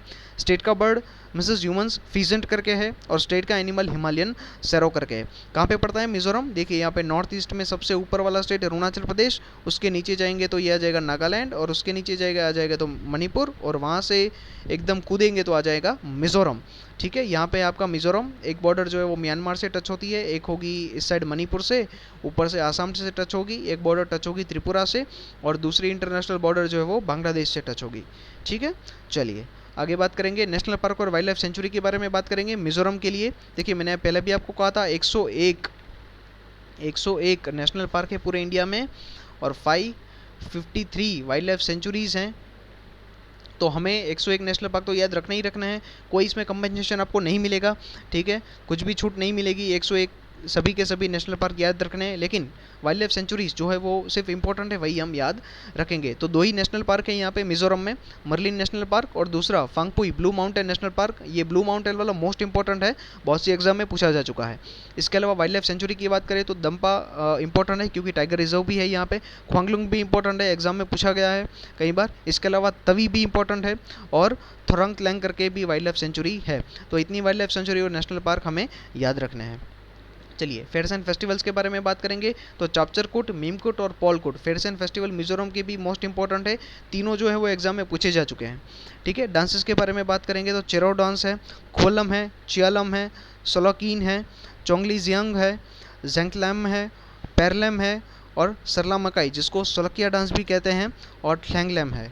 ठीक है, मुझे पता है ये थोड़े अजीब से नाम है। ठीक है, मैंने पहले भी आपको कहा था कि जो नॉर्थ ईस्ट के जितने भी फेयर्स एंड फेस्टिवल्स है या डांस है तो उसके अजीब से नाम आपको देखने को मिलेंगे, सुनने को मिलेंगे। और मैंने आपको कहा था कि आप कुछ मत कीजिए, जब भी पहली बार सुन रहे हैं तो शांति से उसको सुनिए, देखिए, जितना याद रहता है उसकी याद रखने की कोशिश कीजिए, बाकी ज़्यादा लोड मत लीजिए, क्योंकि जब भी आगे भी स्टेट के बारे में हम डिस्कशन करेंगे तो उसके सारे स्टैटिक पार्ट हम जो है वो दोबारा कवर करने ही वाले हैं। तो आगे भी कभी मिजोरम आएगा तो हमें सारी चीज़ें कवर करेंगे, और ऐसे रिविजन होते होते आपका जो है वो पूरा आपको टॉपिक याद रह जाएगा। ठीक है, चलिए आगे अरुणाचल प्रदेश के बारे में बात करने वाले हैं। अरुणाचल प्रदेश को क्या कहा जाता है? ऑर्चिड स्टेट ऑफ इंडिया और पैराडाइज ऑफ द बॉटनिस्ट भी कहा जाता है। ठीक है, song bird of the east किसको कहा जाता है? मिजोरम। और ऑर्चिड स्टेट ऑफ इंडिया और पैराडाइज ऑफ द बॉटनिस्ट किसको? अरुणाचल प्रदेश को कहा जाता है। मिजोरम के बिल्कुल जैसे 21 जनवरी 1972 को केंद्र शासित प्रदेश बना, 20 फरवरी 1987 को संपूर्ण राज्य बना। ईटानगर कैपिटल है। पेमा खांडू जी अभी चीफ मिनिस्टर है, मुख्यमंत्री हैं। बी डी मिश्रा जी अभी गवर्नर हैं। 25 डिस्ट्रिक्ट हैं, 2 लोकसभा, 1 राज्यसभा की सीट, 7 विधानसभा की सीट। स्टेट का फ्लावर फॉक्सटेल ऑर्किड करके है। स्टेट का ट्री होलोंग ट्री का है। ठीक है, यहाँ पे होलोंग फेस्टिवल भी मनाया जाता है। और याद रखिएगा एक होलोंगी एयरपोर्ट भी है, होलोंगी करके एक एयरपोर्ट भी है जिसका फॉर्मेशन अरुणाचल प्रदेश में ही हुआ था। और सबसे आई थिंक इंडिया का सबसे लेटेस्ट एयरपोर्ट है होलोंगी में ही है। ठीक है, याद रखना है होलोंगी। होलोंगी उसका ट्री भी है वहाँ पे, होलोंग का ट्री और होलोंगी एयरपोर्ट दोनों अरुणाचल प्रदेश में है। चलिए स्टेट बर्ड के बारे में बात करने वाले हैं। तो हॉर्नबिल यहाँ का स्टेट बर्ड है। देखिए यहाँ पे और एक मैं आपको एक नॉलेज पॉइंट ऑफ व्यू से एक बता देता हूँ कि हॉर्नबिल अरुणाचल प्रदेश और केरला दोनों का स्टेट बर्ड है। अरुणाचल प्रदेश और केरला दोनों का स्टेट बर्ड है। लेकिन अगर आपको हॉर्नबिल फेस्टिवल पूछे तो फेस्टिवल वो कहाँ का है? नागालैंड। ये याद रखना है। ठीक है, कंफ्यूजिंग पॉइंट है थोड़ा, याद रखिएगा। अरुणाचल प्रदेश और केरला में स्टेट बर्ड जो है वो हॉर्नबिल है। और अगर आपको हॉर्नबिल फेस्टिवल के बारे में पूछे कि हॉर्नबिल फेस्टिवल कौन से राज्य में मनाया जाता है, तो वहाँ पे आपका आंसर क्या होगा? नागालैंड होगा। और अगर आपको हॉर्नबिल स्टेट बर्ड के बारे में पूछ ले तो अरुणाचल प्रदेश और केरला दोनों आपका आंसर होगा। चलिए आगे बात करें। स्टेट एनिमल क्या है? मिथुन करके स्टेट एनिमल है वहाँ पे। अरुणाचल प्रदेश सबसे टॉप के ऊपर है। ईटानगर उसकी कैपिटल है। किससे बॉर्डर टच होगी? आसाम से बॉर्डर टच होगी। एक तो भूटान से होगी, ऊपर तिब्बत चाइना से होगी, और नीचे नागालैंड से यहाँ पे उसकी बॉर्डर टच होगी, और यहाँ पे म्यांमार से भी उसकी बॉर्डर टच होगी। ठीक है, चलिए नेशनल पार्क और वाइल्ड लाइफ सेंचुरी के बारे में बात करने वाले हैं। नामदफा नेशनल पार्क है, टाइगर रिजर्व भी है, मॉलिंग नेशनल पार्क है। 2 ही नेशनल पार्क याद रखने हैं, इंपॉर्टेंट है बहुत ही। इसके अलावा वाइल्ड लाइफ सेंचुरी की बात करें तो दिबांग इंपॉर्टेंट है। टाइगर रिजर्व वाली दोनों कामलांग और पखुई पैके टाइगर रिजर्व इंपॉर्टेंट है। इसमें से ये पैके बहुत ही बार एग्जाम में पूछा गया है, याद रखना है। ठीक है, इसके अलावा डेयरिंग मेमोरियल भी पूछा गया है। ईटानगर तो नाम से ही पता लगा लेंगे, कैपिटल है अरुणाचल प्रदेश की, इसीलिए वहीं पे होगा। इसके अलावा मेहाव वाइल्ड लाइफ सेंचुरी भी पूछा गया है। सेसा ऑर्चिड वाइल्ड लाइफ सेंचुरी भी इंपॉर्टेंट है। बस इतनी वाइल्ड लाइफ सेंचुरी और नेशनल पार्क हमें याद रखने हैं। चलिए फेयर्स एंड फेस्टिवल्स के बारे में बात करें तो सियांग रिवर फेस्टिवल मनाया जाता है। पंगासू पास विंटर फेस्टिवल मनाया जाता है। Zero festival of music most important है अरुणाचल प्रदेश के लिए फेस्टिवल्स एंड फेयर्स में, जीरो फेस्टिवल। इसके अलावा सोरुंग जो वहाँ पे एग्रीकल्चर फेस्टिवल के तौर पे मनाया जाता है। न्योकुम है, लोसर फेस्टिवल मोस्ट इंपॉर्टेंट, द्री फेस्टिवल मोस्ट इंपॉर्टेंट, लोकू सेंकेन। ठीक है, डांसेस के बारे में बात करें तो बुया है, चलो है, वेंचो है, पास कोंकी करके है, पासी कोंकी करके है, पोनुंग है, पोपीर है, अजीलोमू, हिरी, खेनिंग, लायन एंड पिकॉक डांस, ये मोस्ट इंपॉर्टेंट उसका डांस है, एक बार पूछा गया है एसएससी में। बर्डोछैम करके डांस है, वो भी अरुणाचल प्रदेश में मनाया जाता है, ये भी थोड़ा इंपॉर्टेंट है। एक आध बार मैंने देखा हुआ था, ये बर्डोछैम जो है वो पूछा गया था डांस, जो अरुणाचल प्रदेश का है। ठीक है, चलिए 21 फरवरी की बात करने वाले हैं। तो इंटरनेशनल मदर लैंग्वेज डे मनाया जाता है 21 फरवरी को। यूनेस्को द्वारा 1999 में इसका डिक्लेरेशन हुआ, और आइडिया जो है वो बांग्लादेश ने दिया था, याद रखिएगा, इंपॉर्टेंट है। ऐसे जो है वो छोटे छोटे क्वेश्चन पूछे जाने लगे हैं अभी एग्जाम में, एग्जाम का लेवल धीरे धीरे टफ होता जा रहा है, तो ऐसे माइक्रो लेवल के जो क्वेश्चन है वो भी पूछे जाते हैं कि मदर लैंग्वेज डे का आइडिया किस देश के द्वारा दिया गया, तो बांग्लादेश के द्वारा दिया गया था। 2021 की थीम क्या थी? Fostering multilingualism for inclusion in education and society. हमारी जो एजुकेशन मिनिस्ट्री है उसके द्वारा जो है 2015 से मदर लैंग्वेज डे की सेलिब्रेशन स्टार्ट हुई। एजुकेशन मिनिस्टर के अभी एजुकेशन मिनिस्ट्री के कैबिनेट मिनिस्टर कौन है? रमेश पोखरियाल निशंक जी, रमेश पोखरियाल। ठीक है, रमेश पोखरियाल जी अभी कैबिनेट मिनिस्टर है हमारे। चलिए आगे बात करेंगे। 21 फरवरी को अमर एकुशे डे मनाता है बांग्लादेश, मनाता है इसको, जो 1952 में उनका एक लैंग्वेज मूवमेंट हुआ था बांग्लादेश में। सो उनके जितने भी शहीद थे, जो भी मार्टियर्स थे, उनको याद करने के लिए 21 फरवरी को अमर एकुशे डे बांग्लादेश के द्वारा मनाया जाता है। चलिए 22 फरवरी की बात करने वाले हैं तो वर्ल्ड स्काउट डे मनाया जाता है। स्काउट एंड गाइड्स नाम सुना हुआ है ना, बस तो वही स्काउट्स डे मनाया जाता है 22 फरवरी को। बांग्लादेश के बारे में बात करेंगे तो उसका डिक्लेरेशन इंडिपेंडेंस का कब हुआ था, 26 मार्च 1971 को। विक्ट्री डे 16 दिसंबर 1971 को हुआ। 1971 का वॉर हुआ था इंडिया और पाकिस्तान के बीच, जब 93,000 जो भी पाकिस्तान आर्मी के सोल्जर्स थे उन्होंने सरेंडर किया इंडियन आर्मी के सामने, और हमारी जो है वो विक्ट्री हुई थी 1971 के वॉर में। और उसी के बाद जो है वो पहले बांग्लादेश ईस्ट पाकिस्तान हुआ करता था, और इस साइड वाला जो पाकिस्तान है वो वेस्ट पाकिस्तान कहा जाता था। लेकिन 1971 के वॉर के बाद ईस्ट पाकिस्तान जो है वो पूरा इंडिपेंडेंट हो गया और उसका नाम बांग्लादेश हो गया। ठीक है, अभी का उसका जो कॉन्स्टिट्यूशन है वो 16 दिसंबर 1972 से लागू है वहाँ पे। कैपिटल ढाका है, अब्दुल हमीद प्रेसिडेंट है, शेख हसीना वहाँ पे प्राइम मिनिस्टर है, करेंसी टका है। मोटो उसका क्या है बांग्लादेश का, जॉय बांग्ला, जिसको क्या कहते हैं विक्ट्री ऑफ बंगाल भी कहते हैं। एंथम अमर सोनार बांग्ला है, जिसको कहा जाता है माई गोल्डन बंगाल। ठीक है, ये बांग्लादेश है पूरा। देखिए यहाँ पे ये ब्रह्मपुत्रा नदी है जो बांग्लादेश में आती है यहाँ पे। इसके अलावा यहाँ पे बॉर्डर किसके साथ टच होती है, ये हमारा वेस्ट बंगाल है ये पूरा। यहाँ पे है सुंदरबन, वर्ल्ड का सबसे लार्जेस्ट मैंग्रोव डेल्टा जिसको कहा जाता है सुंदरबन, ये सुंदरबन है। इसके अलावा बात करें तो ये त्रिपुरा से बॉर्डर टच होगी, ये त्रिपुरा है। ये मिज़ोरम है, मिज़ोरम से भी बॉर्डर टच होगी यहाँ पे। ये मेघालय से बॉर्डर टच होगी। ठीक है, इसके अलावा ऊपर यहाँ पे आसाम से बॉर्डर टच होगी। ये वेस्ट बंगाल तो है ही यहाँ पे। ठीक है, तो ये बांग्लादेश का एक मैप है। चलिए 23 फरवरी की बात करने वाले हैं तो पगड़ी संभाल दिवस मनाया जाता है 23 फरवरी को। क्यों? क्योंकि अजीत सिंह जी थे जो हमारे फ्रीडम फाइटर भगत सिंह जी थे, उनके चाचा जी हुआ करते थे, उनके अंकल थे अजीत सिंह जी, उनके द्वारा 1907 में एक पगड़ी संभाल मूवमेंट जो है वो शुरू किया गया था। क्योंकि उस टाइम पे 1907 में एक 3 लॉ आए थे एग्रीकल्चर के रिलेटेड। जैसे अभी हमारे यहाँ पे 3 लॉ आए हुए हैं फार्म बिल्स, जिसका जो है वो पुरजोश में वहाँ पे आंदोलन चल रहा है हमारे किसानों के द्वारा। वैसे ही 1907 में ब्रिटिश जो थे उन्होंने भी 3 लॉ लाए थे वो लोग एग्रीकल्चर के रिलेटेड, और उसके विरोध में जो है वो भगत सिंह जी के चाचा जी, उनके अंकल जो थे अजीत सिंह जी, उनके द्वारा 1907 में पगड़ी संभाल जट्टा एक मूवमेंट स्टार्ट करा गया था ब्रिटिश गवर्नमेंट के अगेंस्ट में। इसीलिए जो है वो 23 फरवरी को पगड़ी संभाल दिवस के तौर पे मनाया जाता है। World peace and understanding day भी मनाया जाता है 23 फरवरी को। इसके अलावा आगे बात करने वाले 24 फरवरी की, तो सेंट्रल एक्साइज डे मनाया जाता है कि central excise and salt act जो है उसका इनेक्टमेंट, उसका अमल हुआ था कब से, 24 फरवरी 1944 से। और सेंट्रल एक्साइज डे मतलब जो सेंट्रल एक्साइज है वो हमारे इंडिया में कौन देखता है, central board of indirect taxes and custom, CBIC है, इनके बारे में हम आगे बात करेंगे। तो ये जो बॉडी है वो पूरे एक्साइज को देखती है, सेंट्रल एक्साइज को देखती है। हमारे इंडिया में जितना भी प्रोडक्शन होता है कोई भी प्रोडक्ट का, सर्विस का, उसके ऊपर जो टैक्स लगता है उसको सेंट्रल एक्साइज मतलब एक्साइज टैक्स कहा जाता है, उत्पादन कर जिसको कहा जाता है। तो वो कौन देखती है, CBIC, central board of indirect taxes. तो एक्साइज का डे कौन सा है, 24 फरवरी। इसके अलावा दूसरी एनिवर्सरी मनाई गई PM किसान स्कीम की। PM किसान यानी प्रधानमंत्री किसान सम्मान निधि स्कीम 24 फरवरी 2019 में लॉन्च करी गई थी गोरखपुर में, यूपी गोरखपुर से प्रधानमंत्री नरेंद्र मोदी जी के द्वारा। तो ये स्कीम के बारे में भी आगे बात करने वाले हैं। चलिए सबसे पहले central board of indirect taxes and custom के देख लेते हैं। मोटो क्या है, देश सेवार्थ कर संचय। फॉर्मेशन 26 जनवरी 1944 में हुआ, न्यू दिल्ली में इसका हेडक्वार्टर है। और चेयरमैन कौन है, अजीत कुमार करके इनके चेयरमैन हैं। PM किसान स्कीम के बारे में बात करेंगे तो प्रधानमंत्री किसान सम्मान निधि योजना, जिसका लॉन्च कब हुआ, 24 फरवरी 2019 में इसका लॉन्चिंग करी गई गोरखपुर उत्तर प्रदेश से। कौन कौन देखता है इस स्कीम को, किसान एग्रीकल्चर के रिलेटेड है तो ऑब्वियस सी बात है ministry of agriculture and farmer देखेंगे, डिपार्टमेंट ऑफ एग्रीकल्चर देखेंगे, कॉर्पोरेशन एंड फार्मर्स वेलफेयर भी एक संस्था है जो पूरा एडमिनिस्टर करती है इस स्कीम को। इसके साथ में ये मोस्ट इंपॉर्टेंट यहाँ से हमारा क्वेश्चन बन सकता है कि LIC भी पूरी स्कीम को जो है वो संचालन इसका करती है, एडमिनिस्ट्रेशन करती है। देखिए अब ये 3 ऑप्शन को तो आराम से आपका आंसर निकाल लेंगे क्योंकि तीनों ऑप्शन जो है वो एग्रीकल्चर के रिलेटेड है।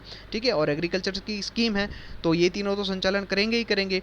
लेकिन यहाँ पे आपको अगर ऐसी कोई सेंट्रल की जो फाइनेंशियल बॉडी है इसके बारे में पूछ लिया, ये हमारे इंश्योरेंस सेक्टर की बॉडी है, life insurance corporation of India, वैसे ही आपको 3-4 ऑप्शन दे देंगे, LIC दे देंगे, नाबार्ड दे देंगे, SBI दे देंगे, SIDBI दे देंगे, कि इन चारों में से कौन जो संस्था है वो पीएम किसान स्कीम का एडमिनिस्ट्रेशन करती है, संचालन करती है, तो यहाँ पे जो है वो आप कंफ्यूज हो जाएंगे। तो ऐसे कंफ्यूज बिल्कुल नहीं होना है, और मैं आपको गारंटी देता हूँ कि जब भी ये क्वेश्चन पूछा गया तो आपको एक ऑप्शन 101% जो है वो नाबार्ड का दिया जाएगा, क्योंकि नाबार्ड भी जो है वो एग्रीकल्चर के रिलेटेड ही लोन देती है। इसका फुल फॉर्म क्या है? National bank for agriculture and rural development. ठीक है, तो नाबार्ड ये भी एक आपको ऑप्शन दिया जाएगा। और बहुत से बच्चे जिन्होंने ये पढ़ा नहीं होगा तो वो लॉजिक लगा के नाबार्ड जो है वो ऑप्शन टिक करके आएंगे, लेकिन आपने ये पढ़ा हुआ है तो आपको पता होगा कि नाबार्ड नहीं आएगा, इसका आंसर LIC आएगा। ठीक है, चलिए आगे बढ़ेंगे। क्या है इस स्कीम के बारे में बात करेंगे। तो पर ईयर जो है वो 6,000 रुपीज़ डायरेक्टली जो है वो हमारे जो किसान हैं उनके खाते में डाले जाते हैं directly, direct benefit transfer, direct account benefit transfer के तौर पे उनके जो बैंक अकाउंट है उसमें 6,000 जो है वो ट्रांसफ़र करे जाते हैं सेंट्रल गवर्नमेंट के द्वारा। 3 जो है वो इक्वल इंस्टॉलमेंट में 2-2 हज़ार के ये अमाउंट जो है उनको दिया जाता है। साइज़ मैटर नहीं करता है, कितनी भी आपकी ज़मीन हो, आपको जो है वो 6,000 साल के मिलेंगे। 100% फंडिंग जो है वो सेंट्रल गवर्नमेंट से होगा। कई ऐसी स्कीम होती है सेंट्रल गवर्नमेंट के द्वारा लॉन्च करी जाती है जहाँ पे फंडिंग का एक शेयर होता है कि जब सपोज 50-50 जो है वो 50 सेंट्रल गवर्नमेंट और 50 जो है स्टेट गवर्नमेंट, जैसे 60-40, 70-30। लेकिन जो पीएम किसान स्कीम है उसमें 100% फंडिंग जो है वो सेंट्रल गवर्नमेंट ऑफ इंडिया का है। ठीक है, चलिए, और जितना भी आइडेंटिफिकेशन करना है बेनिफिशियरी फार्मर का, जो भी डॉक्यूमेंटेशन करना है वो पूरा स्टेट और जो यूनियन टेरिटरीज की गवर्नमेंट है उसके ऊपर छोड़ा गया है। और अभी वेस्ट बंगाल को छोड़ के जितने भी राज्य हैं सभी जगह पे ये स्कीम लागू है। ठीक है, तो ये एक्सेप्शनल केस है, इसको भी याद रखना है कि कौन से स्टेट में ये स्कीम लागू नहीं है अभी, पीएम किसान स्कीम, तो वेस्ट बंगाल। चलिए 27 फरवरी के बारे में बात करने वाले हैं। तो डेथ एनिवर्सरी है चंद्रशेखर आज़ाद जी की। उनकी डेथ 27 फरवरी 1931 को हुई थी। हमारे बहुत ही एक महान फ्रीडम फाइटर, इनके बारे में बात करेंगे। वर्ल्ड NGO डे भी मनाया जाता है 27 फरवरी को। नेशनल प्रोटीन डे मनाया जाता है, मोस्ट इंपॉर्टेंट है, बहुत सी एग्जाम में पूछा गया ये क्वेश्चन। 2021 की थीम क्या थी नेशनल प्रोटीन डे की? Powering the plant protein. ठीक है, राइट टू प्रोटीन करके एक हेल्थ इनिशिएटिव स्टार्ट करा गया था फरवरी 27 2020 में नेशनल लेवल पे, इस 2020 की साल में। ठीक है, चलिए आगे बढ़ते हैं। वर्ल्ड सस्टेनेबल एनर्जी डे भी 27 फरवरी को मनाया जाता है, ये भी इंपॉर्टेंट है। 28 फरवरी की बात करने वाले हैं, फरवरी मंथ का लास्ट दिन इस बार का। रेयर डिजीज़ डे मनाया जाता है 28 फरवरी को। एक्चुअल में ये दिन जो है वो लास्ट डे ऑफ फरवरी को मनाया जाता है। अगर लीप ईयर होगा तो 29 फरवरी को मनाया जाएगा, और अगर नॉर्मल ईयर होगा तो 28 फरवरी को मनाया जाएगा। हमें तो लास्ट डे ऑफ फरवरी याद रखना है, रेयर डिजीज़ डे। पहली बार जो है वो यूरोडिस करके एक संस्था थी और काउंसिल ऑफ नेशनल एलायंसेस के द्वारा 2008 में इस दिन की शुरुआत करी गई थी मनाने के लिए। इसके अलावा नेशनल साइंस डे मनाया जाता है। जो रमन इफेक्ट, हमारे जो एक साइंटिस्ट थे, महान साइंटिस्ट फिजिक्स के, CV रमन करके, चंद्रशेखर वेंकटा रमन, उनके बारे में आगे डिस्कशन करने वाले हैं। उन्होंने एक डिस्कवरी करी थी रमन इफेक्ट की, जो लाइट का स्कैटरिंग होता है उसके फिनोमेनन के ऊपर एक उन्होंने डिस्कवरी करी थी। और उसी डिस्कवरी को जब पब्लिश किया गया 28 फरवरी 1928 को, तो उसी दिन से गवर्नमेंट ऑफ इंडिया ने स्टार्ट किया है नेशनल साइंस डे मनाना।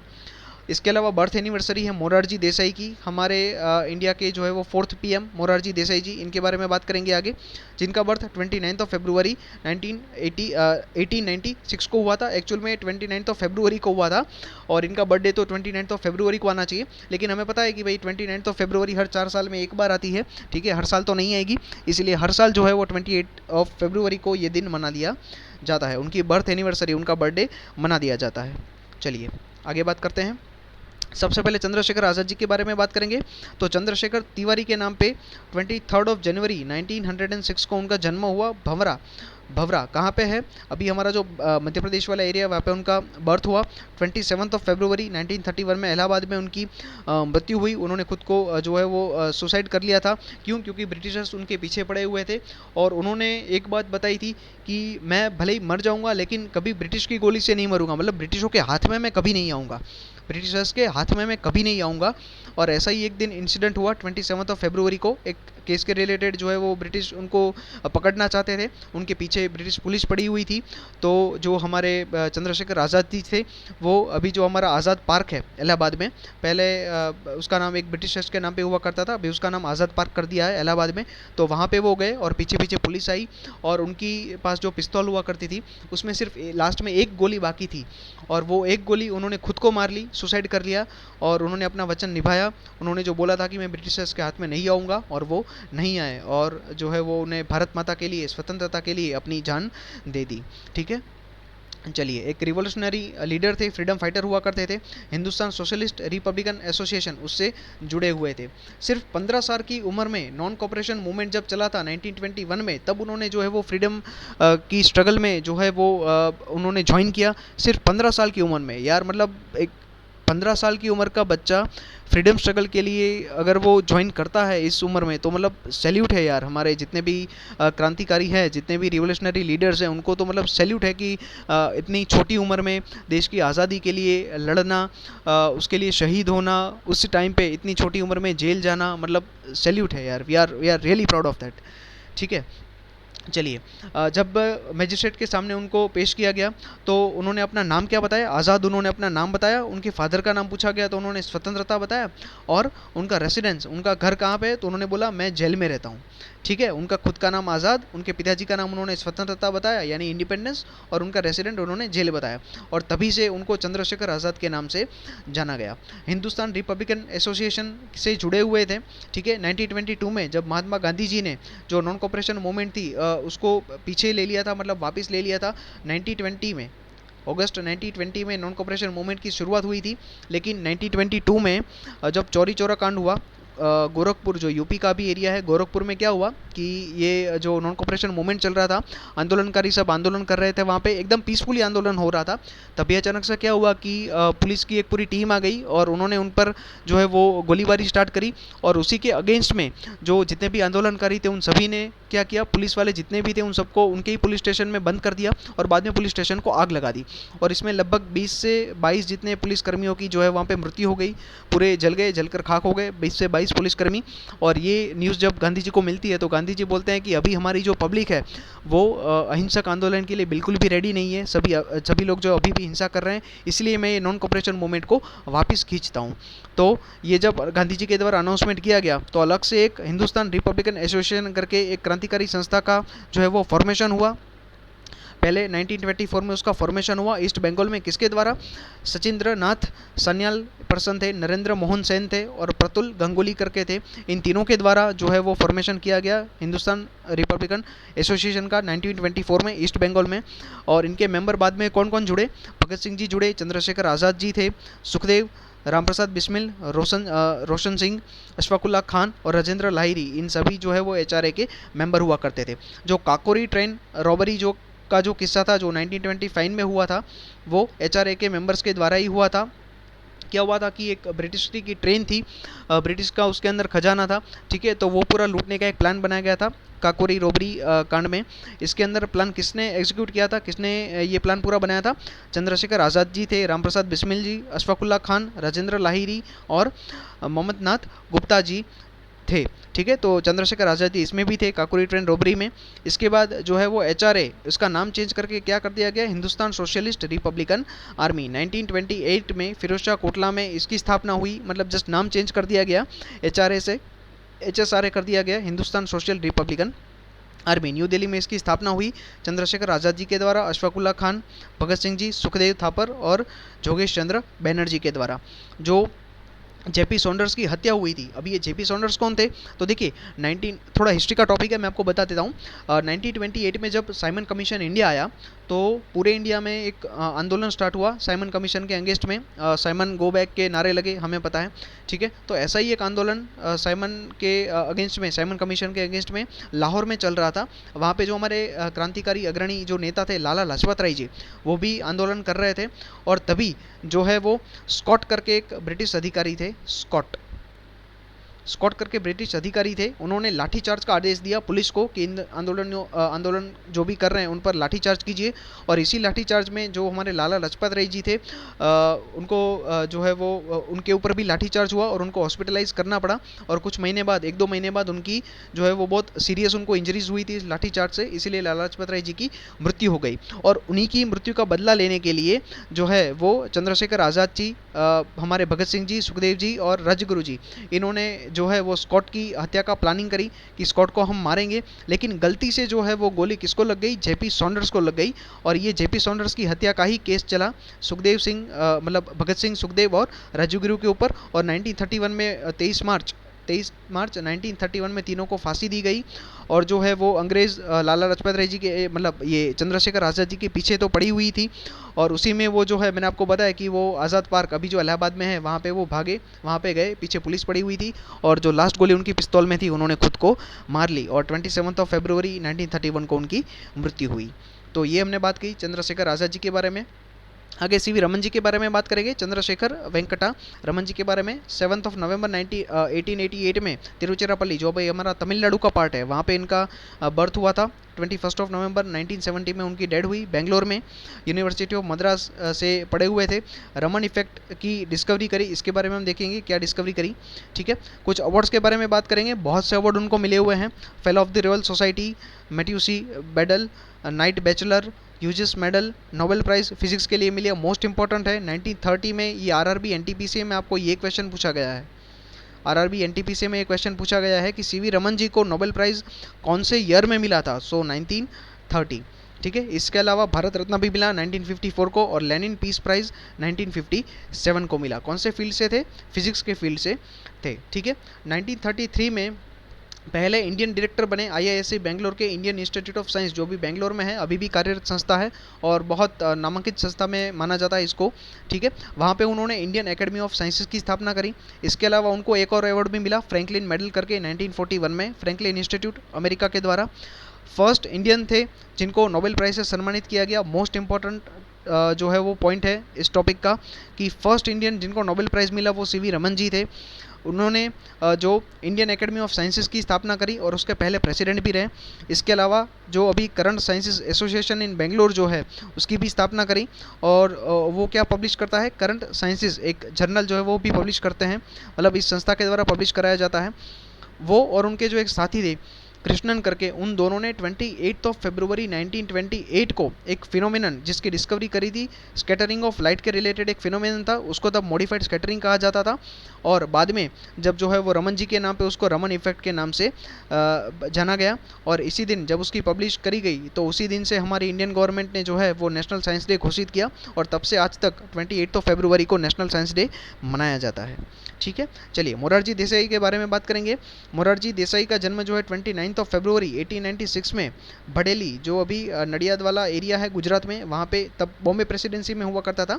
फिर 1960 में महाराष्ट्र और गुजरात दोनों अलग हुए, गुजरात एक इंडिपेंडेंट स्टेट बना। ठीक है, तो तभी जो बॉम्बे प्रेसिडेंसी में एरिया था वलसाड डिस्ट्रिक्ट में, तभी उनका जन्म हुआ था। अभी ये गुजरात में है एरिया। डेट की बात करें, उनकी मृत्यु कब हुई? 10 अप्रैल 1995 को मुंबई में उनकी मृत्यु हुई। बहुत सी पार्टी से जुड़े हुए थे। ठीक है, जनता दल थे, इंडियन नेशनल कांग्रेस से जुड़े हुए थे। इंडियन नेशनल कांग्रेस ऑर्गेनाइजेशन जो हमारे ये फर्स्ट महिला पीएम जो थे इंदिरा गांधी जी, उनके टाइम पे जो है वो ये इंडियन नेशनल कांग्रेस के 2 पार्ट हुए थे। उसमें से एक अलग पार्ट था जो मोरारजी देसाई ने स्टार्ट करा था। इसके अलावा जनता पार्टी से भी जुड़े हुए थे। ठीक है, अवार्ड्स की बात करें तो उनको 1991 में भारत रत्न से सम्मानित किया गया, और 1990 में निशान पाकिस्तान से भी सम्मानित किया गया। ठीक है, चलिए आगे बात करने वाले। 4th prime minister of India थे 1977 से लेके 1979 तक। पहले कौन थे? जवाहरलाल नेहरू जी थे। कब से कब तक रहे? 47 से लेके 64 तक वो रहे। 64 में जवाहरलाल नेहरू जी की मृत्यु होती है, और कुछ टाइम के लिए Gulzarilal Nanda ji acting prime minister बनते हैं।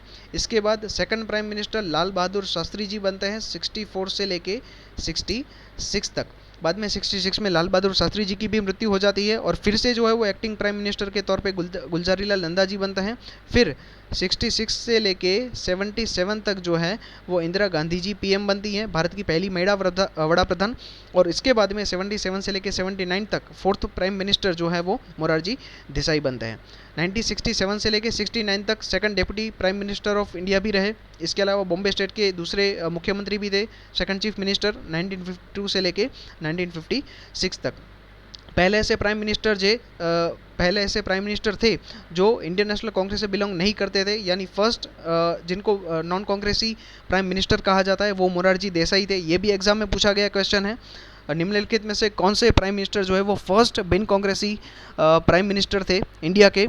पहले बिन कांग्रेसी प्राइम मिनिस्टर तो मोरारजी देसाई। इसके अलावा जब वो प्राइम मिनिस्टर बने तो वर्ल्ड्स के ओल्डेस्ट पर्सन थे। जब वो प्राइम मिनिस्टर बने 81 की एज में वो प्राइम मिनिस्टर बने थे 1977 में, ठीक है। इसके अलावा ओनली फिनेंस मिनिस्टर थे, एकमात्र जो है वो फिनेंस मिनिस्टर थे जिन्होंने अपने बर्थडे के ऊपर यूनियन बजट जो है वो पेश किया था, ठीक है। इसके अलावा एकमात्र ऐसे इंडियन सिविलियन है, प्राइम मिनिस्टर कह लो या इंडियन सिविलियन कह लो, एकमात्र अब तक के ऐसे व्यक्ति है जिनको भारत का सर्वोच्च नागरिक अवार्ड और पाकिस्तान का सर्वोच्च नागरिक अवार्ड दोनों मिला हुआ है। भारत का हमारा भारत रत्न जो उनको 1991 में मिला, और उससे भी पहले पाकिस्तान का जो हाईएस्ट सिविलियन अवार्ड है, जैसे हमारा भारत रत्न है वैसे पाकिस्तान में निशान पाकिस्तान करके है, वो 19 में 1919 को मोरारजी देसाई को मिला। तो एकमात्र ऐसे व्यक्ति जिनको भारत और पाकिस्तान दोनों के हाईएस्ट सिविलियन अवार्ड मिले हुए हैं, ठीक है। चलिए तो दोस्तों ये था आज का हमारा इंपॉर्टेंट सेशन जिसमें हमने फरवरी मंथ के इंपॉर्टेंट डेज के बारे में बात करी, और ये वीडियो की पीडीएफ आपको हमारे टेलीग्राम ग्रुप पे मिल जाएगी। टेलीग्राम हमारा चैनल है, ग्रुप है, वहाँ पे इसको ज्वाइन कर लीजिएगा। मैंने टेलीग्राम चैनल की जो लिंक है वो इस वीडियो के डिस्क्रिप्शन में डाली हुई है, वहाँ पर जाके आप हमारे चैनल को ज्वाइन कर सकते हैं।